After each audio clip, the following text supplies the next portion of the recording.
السلام علیکم دوستوں، میرا نام ہے عماد سلیم اور آپ دیکھ رہے ہیں YouTube channel infotainment with each S.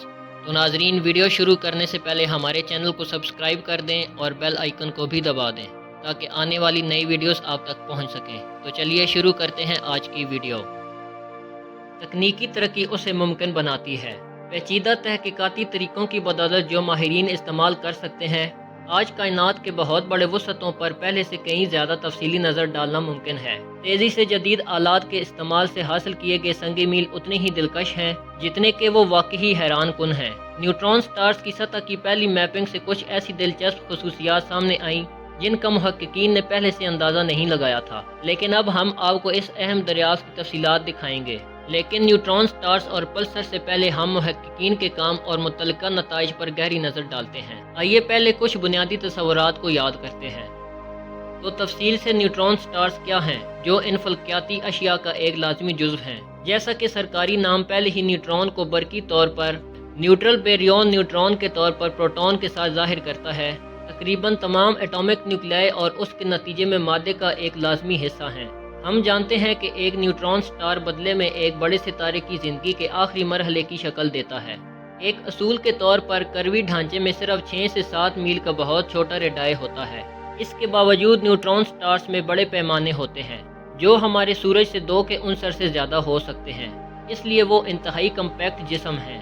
ان ولولہ انگیز ہستیوں کی ایک اور خصوصیت یہ ہے کہ وہ اپنے محور کے گرد دم توڑتی رفتار سے گھومتے ہیں۔ در حقیقت 2004 میں کچھ محققین نے ایک نیوٹرون سٹار کا پتہ لگانے میں کامیابی حاصل کی جو 1 سیکنڈ میں 700 سے زیادہ چکر مکمل کر رہا تھا۔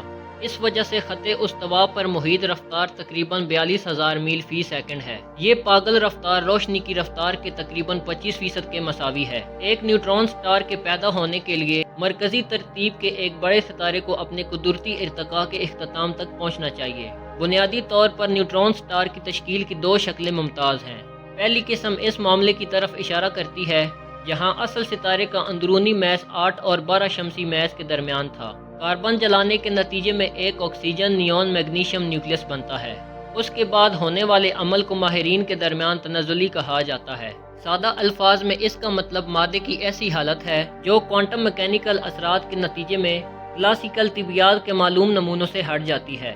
اگر ستارہ پھر روج کی حد سے تجاوز کر جاتا ہے جو اندرونی کشش ثقل اور بیرونی سمندری قوتوں کے لحاظ سے ایک آسمانی جسم کے استحکام کی وضاحت کرتا ہے، ایک خاص مادے کی منتقلی کا طریقہ کار طے کرتا ہے جس میں بالآخر بڑے پیمانے پر نقصان ہوتا ہے۔ اس کی وجہ سے سابقہ مین سیکوینس سٹار ایک نیوٹرون سٹار میں ٹوٹ جاتا ہے۔ تاریکی اوشیش جس میں اس معاملے میں تقریباً 1.25 شمسی میسز ہیں، اس کے بعد سے خلا میں اسی رفتار سے حرکت کرتے ہیں جیسے کہ اصل ستارہ کرتا ہے۔ دوسرا طریقہ جس میں نیوٹرون سٹارز بنتے ہیں اس میں وہ ابتدائی پوزیشنیں شامل ہیں جن میں اصل ستارے کے 12 سے زیادہ شمسی میسز ہیں۔ آکسیجن نیون میگنیشیم نیوکلس کی تشکیل کے بعد آکسیجن جلنا اور سلکان جلنا یہاں سے لوہے کا مرکز بننا شروع ہوتا ہے۔ اگر نیوکلس اپنے اہم کمیت سے زیادہ ہو جاتا ہے تو یہ نیوٹرون سٹار پر بھی گر جاتا ہے جس کا اندرونی میس 1.3 شمسی میس ہوتا ہے۔ اس طرح سے بننے والا نیوٹرون سٹار مرکزی ترتیب سے پچھلے ستارے کی نسبت خلا میں واضح طور پر تیزی سے حرکت کرتا ہے، لیکن یہ سب اس غیر معمولی چیز کی ریکارڈ رفتار تک نہیں پہنچ پاتے جو اپنے محور کے گرد 42,000 میل فی سیکنڈ کی رفتار سے گھومتی ہے۔ لیکن ان دلچسپ آسمانی اجسام میں 300 میل فی سیکنڈ کی گردش کی رفتار غیر معمولی نہیں ہے۔ ایک نیوٹرون سٹار جو خاص طور پر تیزی سے گھومتا ہے اسے پلسر کہتے ہیں۔ عام طور پر اس کے مقناطیسی میدان کا سمیٹری محور گردش کے محور سے ہٹ جاتا ہے، ایک ایسی صورتحال جس کی وجہ سے پلسر نام نہاد سنکروٹرون تابکاری خارج کرتے ہیں۔ عام طور پر متعلقہ تابکاری کا اخراج ریڈیو فریکوینسی رینج میں ہوتا ہے، لیکن بعض اوقات یہ ایکس رے رینج میں ظاہر ہوتا ہے۔ اگر ہمارے نیلے گھر کا سیارہ اب پلسر کے تابکاری کے میدان میں ہے تو یہ تاریکی آثار سے بار بار سگنل وصول کرتا ہے۔ چونکہ یہ خصوصیت ہمیں ایک جہاز کی یاد دلاتا ہے جو ساحلی پلسر سے بار بار روشنی کے سگنل وصول کرتا ہے، اسے کائنات کے لائٹ ہاؤسز بھی کہا جاتا ہے۔ اس کے باوجود چند سال پہلے ایک خاص کائناتی neutron star J0030 lighthouse خاص سائنسی دلچسپی کا مرکز بنا تھا جو پلسر کی نقشہ سازی کرتا تھا۔ 2017 سے نیوٹرون سٹار انٹیریئر کمپوزیشن بین الاقوامی خلائی اسٹیشن یا نائسر ایکسپلورر کے مستقل آلات کا حصہ رہا ہے۔ در حقیقت وہ سب سے گھنی معلوم اشیاء ہیں جن کا کوئی واقعی افق نہیں ہے۔ نیوٹران سٹارز کی بے پناہ کشش ثقل کی وجہ سے ان کے قریبی علاقے میں اسپیس ٹائم ایک ایسی صورتحال میں جھک جاتا ہے جو محققین کو کسی چیز کے دوسرے رخ کی جھلک دیکھنے کی اجازت دیتا ہے، یہاں تک کہ جب یہ حقیقت میں نظروں سے باہر گھوم رہا ہو۔ اس دوران یہ قدرتی اثر نیوٹران سٹارز کا بھی سبب بنتا ہے، جو ہمیشہ ان کے اصل سے قدرے بڑے دکھائی دیتے ہیں۔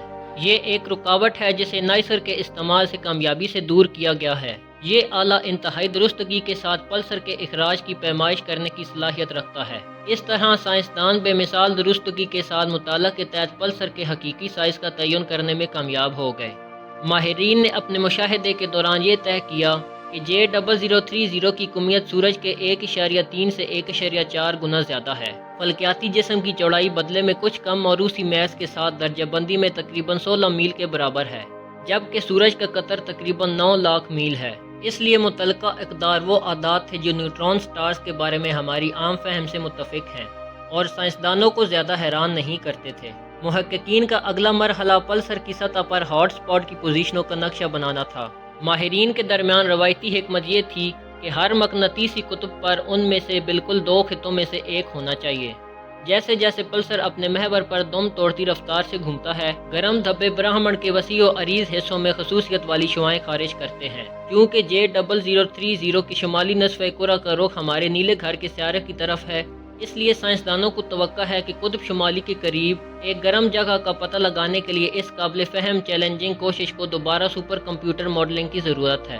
عام کمپیوٹرز کو اس کام کو مکمل کرنے میں تقریباً 1 دہائی لگ گئی ہوگی۔ ماہر سپر کمپیوٹر 1 ماہ سے بھی کم عرصے میں ہاٹ سپاٹ کا نقشہ بنانے میں کامیاب ہو گیا اور حیران کن ڈیٹا تلاش کر لیا۔ ماہرین کو بالآخر اس کا سامنا کرنا پڑا، تاہم ایسی تصویر پینٹ کرنی چاہیے جو حیران کن ہو۔ J0030 میں صرف 2 نہیں بلکہ ممکنہ طور پر 3 ہاٹ سپاٹ ہیں، جو تمام پلسر کے جنوبی نصف کرہ میں واقع ہیں۔ ایمسٹرڈم یونیورسٹی کی ٹیم نے یہ نتیجہ اخذ کیا کہ آسمانی جسم میں ایک چھوٹا سا سرکولر ہاٹ سپاٹ ہے جو ایک حلال نما جگہ سے مکمل ہوتا ہے اور جو پلسر کے نچلے عرض بلد کے گرد گھومتا ہے۔ میری لینڈ کے ماہرین کی ٹیم کے نتائج میں کہا گیا ہے کہ ایکس رے کا اخراج متبادل طور پر جنوبی نصف کرہ میں 2 بیضوی گرم مقامات اور قطب جنوبی کے قریب ایک سرد علاقے سے نکل سکتا ہے۔ یہاں تک کہ اگر تحقیقی گروپوں کے دونوں نتائج تفصیل کے ساتھ ایک دوسرے سے مختلف ہیں، تب بھی ان میں ایک بنیادی حقیقت مشترک ہے۔ جو حاصل کردہ نتائج صرف پلسر کی تصویر سے میل نہیں کھاتی اور جو سائنسی برادری کے پاس ہے۔ اب یہ ایک بہت ہی دلچسپ حقیقت ہے جس سے پتہ چلتا ہے کہ نیوٹران سٹارز کا مقناطیسی میدان جو متعلقہ گرم مقامات کی تشکیل کرتا ہے، اس سے کئی زیادہ پیچیدہ میکانزم کا شکار ہے جتنا کہ سائنسدانوں نے پہلے فرض کر لیا تھا۔ اس میں کوئی شک نہیں کہ یہ نئی دریافت ایک فلکیاتی معمہ ہے، پھر بھی یہ محققین کو یہ بھی دکھاتا ہے کہ وہ صحیح راستے پر ہیں۔